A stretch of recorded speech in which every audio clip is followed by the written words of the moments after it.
Добре дошли в нашия YouTube канал. Може би това ще е първия клип, който качвам тук. До сега сме създавали клипове и съдържание в TikTok и в Instagram.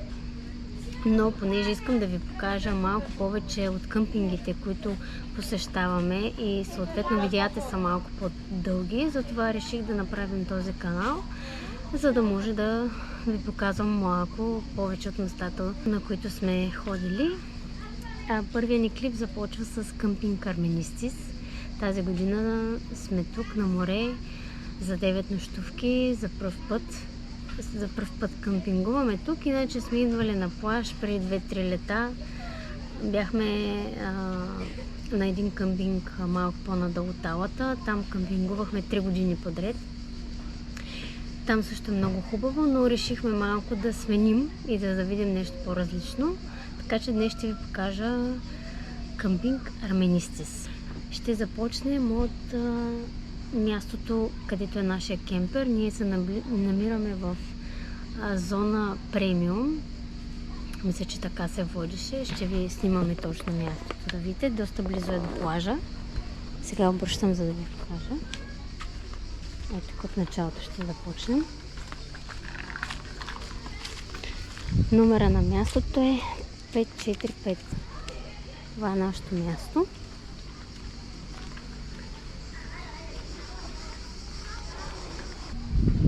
Столови, масичка. Ето тук да ви покажа. И там е ток. Там се връзваме с кабел, с макара.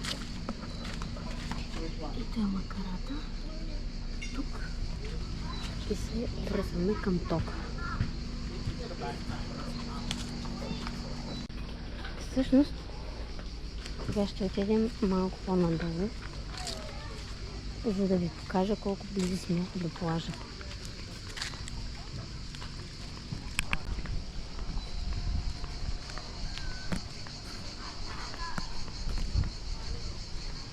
Мисля, че местата премиум са тук, защото са така по-големички, по-сенчести и са близо до плажа.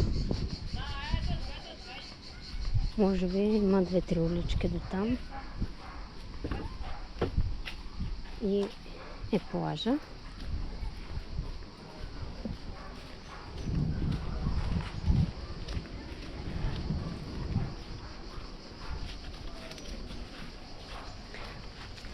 Плажа е много хубав.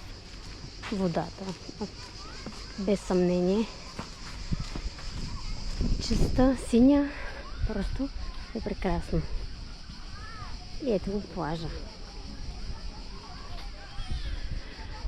Разликата тук на този къмпинг от къмпингите, които сме ходили, е, че си прибираме нещата. Говоря за чадърите и нещата в плажа. Така, тук е нашето място. И продължаваме нагоре да ви покажа колко близо са баните и тоалетните. А отстрани на баните и тоалетните има мивки, в които могат да си измивате съдовете.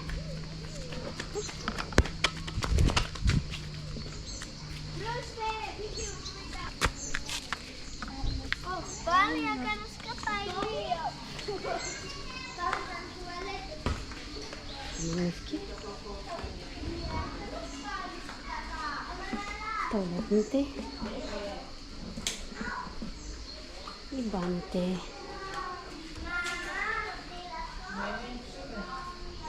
Много са чисти и постоянно се е поддържано чисто, а там се виждат мивките, където може да се миете чиниите. И така продължаваме, за да ви покажа къмпинга.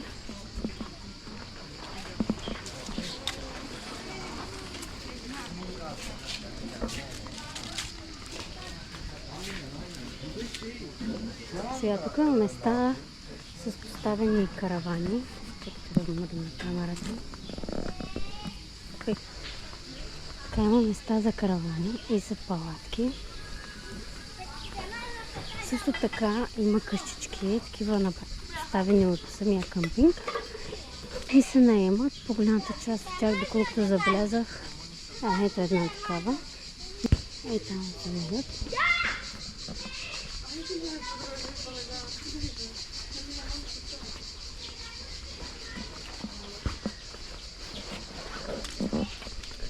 Когато дойдохме на плаж, това тук ми направи впечатление и не ми хареса. Даже тогава си казахме не повече, че няма да дойдем на къмпинг тук. Обаче, не знам тогава какво разглеждахме и всъщност не сме навлезнали толкова в самия къмпинг навътре. И всъщност самите места са хубави. Аз исках да мина от едно друго място да ви покажа, но сега ще ви покажа магазина. Ако някога идвате тук, ние тук 2 дена, докато разучим горе-долу около стъпите на нашия кемпер, защото къмпинга е голям. И просто доста време трябва. Ще му отнеме, за да го снимам целия. Ще снимам само основните места.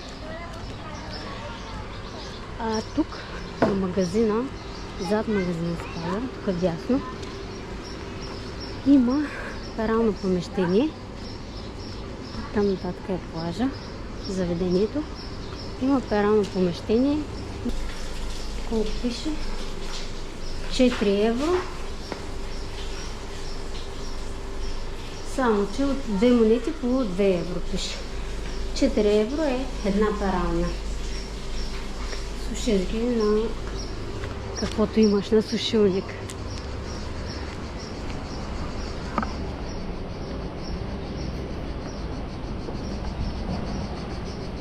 Така, тук до магазина има едно такова заведение за бързо хранене, как да го кажа.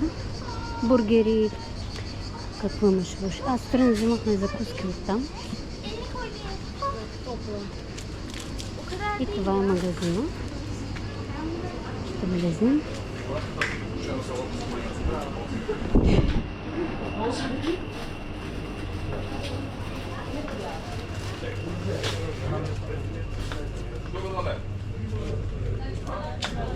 Общо взето има всичко, което ви е нужно в магазина. Тук в този магазин, ще ви покажа, има и месо. Продават прясно месо. За съжаление няма риба.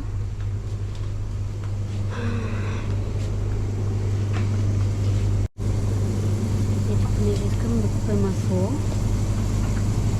Там, ако правилно считам, 200 грама е 1,60 евро. Масло. Сирене. Тази марка е хубава. 4,85 за 300 грама.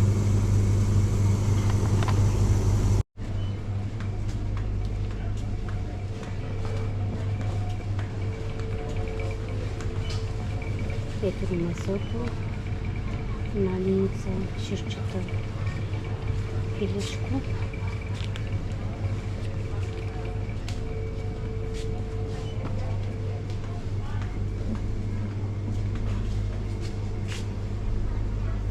Между другото, комари има много малко. В смисъл, наистина много малко.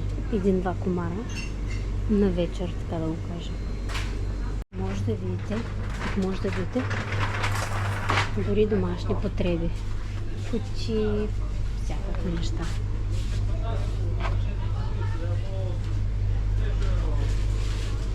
Просто е заредено от всякъде. Има и пресни плодове. Пресни плодове и зеленчуци. Сега ще отида да взема праскови. Взех 2 праскови нектарини за 1,40 евро. Така, тук сме пред магазина. Дават колелета под наем. Тук има някакви магазини за сувенири, за дрехи. Така, продължаваме нататък. Тук също от лявата страна има още от къмпинга. Тук пак има някакви къщички. Тук е заведението за бързо хранене. Има и банкомат. Може би няма да ходя чак нататък. Преди няколко дена ходихме от другата страна на плажа.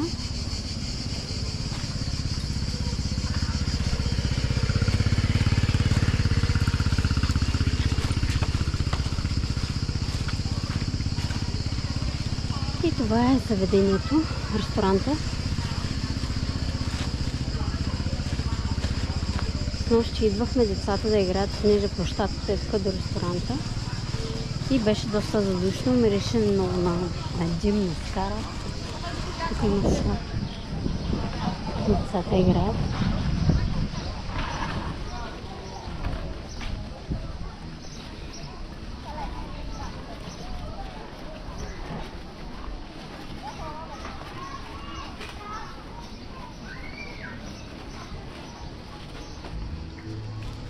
Така, тук има бич бар и до него има сцена. Тук отличителното на тази къмпинг е, че има една сцена, в която си правят различни събития. В деня, в който дойдохме, имаше някаква поредица от 3 дни ден с батали. Всякакви неща свързани с танците. И беше доста интересно вечерта. Гледахме. Изнасят концерти, има всякакви събития. Тук има малко повече има млади хора. И сега всъщност ще ви снимам и площадката. Колко хора се почуват на пяска. Има площадка.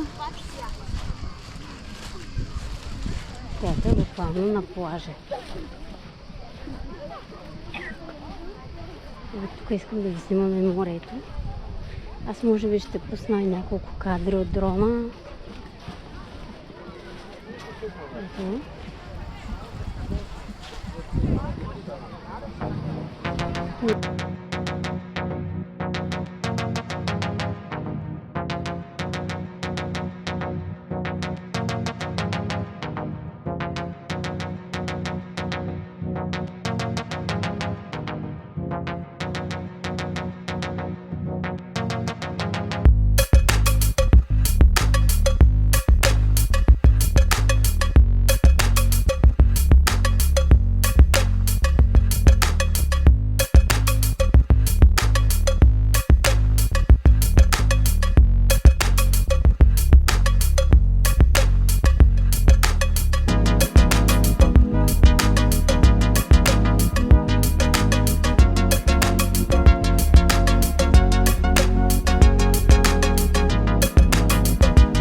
Самия плаж е много приятен, плитък, подходящ за деца и водата е много чиста. Така до нас има пускат такива, има атракциони, но не ни пречат общо взето. Ето може да видите събитията, които правят. Някакъв фитнес уикенд. То е от утре. Днес е 2 юли. От 3 до 5. Ще има пилатес, зумба, всякакви канго. Сега тук ще ви покажа едни мивки. На доста места така има бани с тоалетни, а тук има едни мивки за да си спереш дрехите или каквото трябва. Даже единия ден децата разляха едно кафе в кръвката и дойдох тук да я изпера.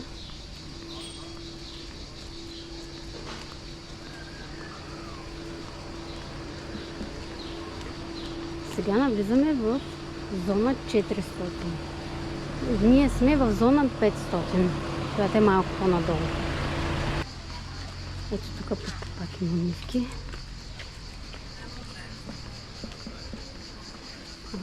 Баните, всъщност душовете са направени с едно копче, натискаш и директно тече такава слънчева вода. Нали, темперирана, топла. Обаче спира на, не знам на колко, на 20-30 секунди, може и малко повече. Но пак се пускаш и това е като мотото, така да го кажа, са го направили, за да спестим водата.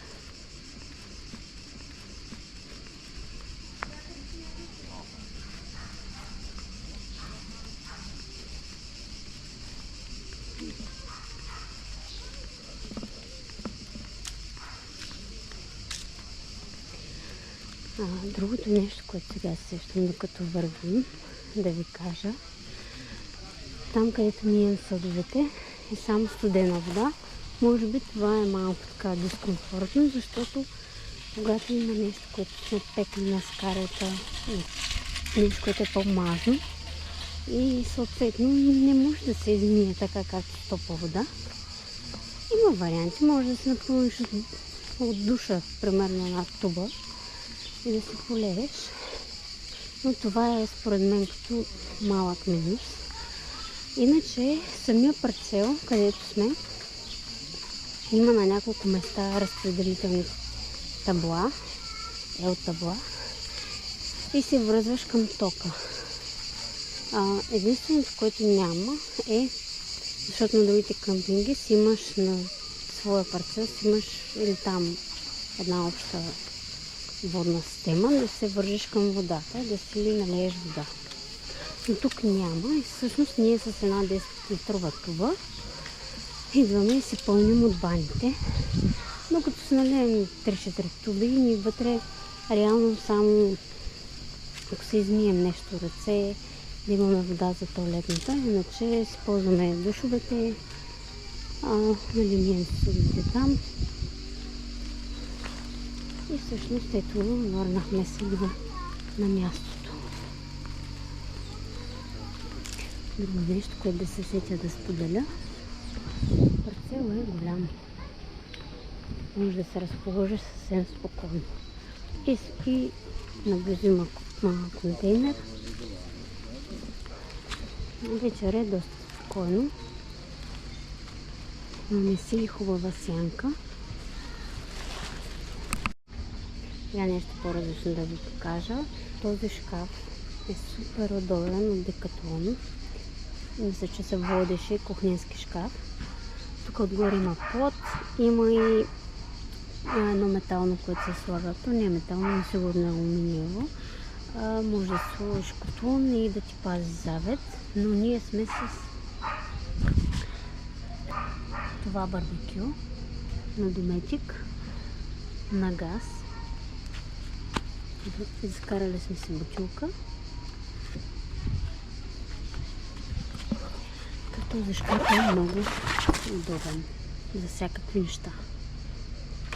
И като се измия съдовете, тук си ги слагам в тези приспособления. Добро утро! Вече сме на следващия ден и сега отивам на плажа, за да вдигна дрона. Малко късно е. Слънцето вече е изгряло. Може би е 7:20, 7:30, но все пак ще вдигна да видя как се вижда и ще ви покажа малко кадри.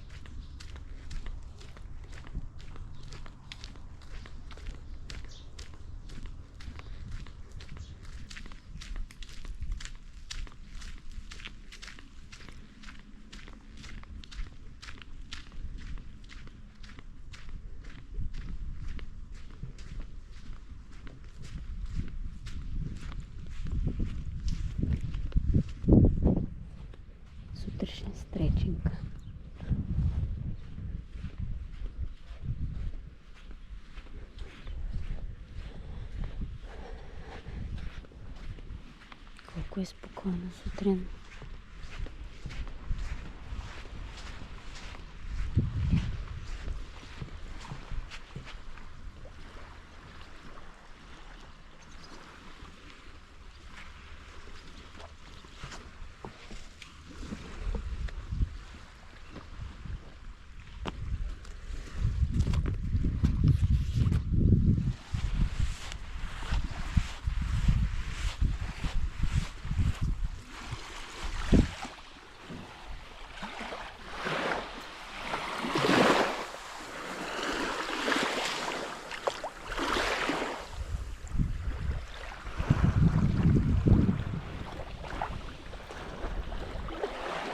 Днес е малко по-облачно, но е топло.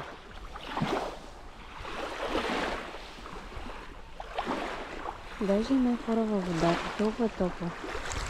Днес е 3 юли.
Резервацията за къмпинга я направихме още през месец февруари. Цялата сума за 9 нощувки мисля, че беше 390 евро. При резервацията изпратихме и капаро 110 евро, мисля, че нещо такова беше. Като за мястото, на което се настанихме, получаваме ток. На самото място няма вода. Пълним си вода от общите помещения. Чисто е устроено е. Баните и тоалетните се поддържат. Постоянно има жени, които чистят. Това, което на мен не ми хареса, но не е проблем чак такъв голям, е, че няма топла вода, за да си измиеш съдовете. И по-мазните неща, които полепват почини и така нататък, не може да се измият хубаво. Другия минус, който за мен, за къмпингуване с деца тук, особено с малки деца, е, че няма как да измиеш малко дете без да го изкъпиш целия, защото душа тече отгоре, няма така душ-сушалка. Много ни хареса къмпинга и може би пак ще го посетим. Няма как да снимам целия къмпинг, особено с деца. Гледам да използвам свободното време, за да заснима някакви кадри. Но надявам се да сте придобили представа какво представлява къмпинга. Благодаря ви за гледането. Чао и до следващото видео.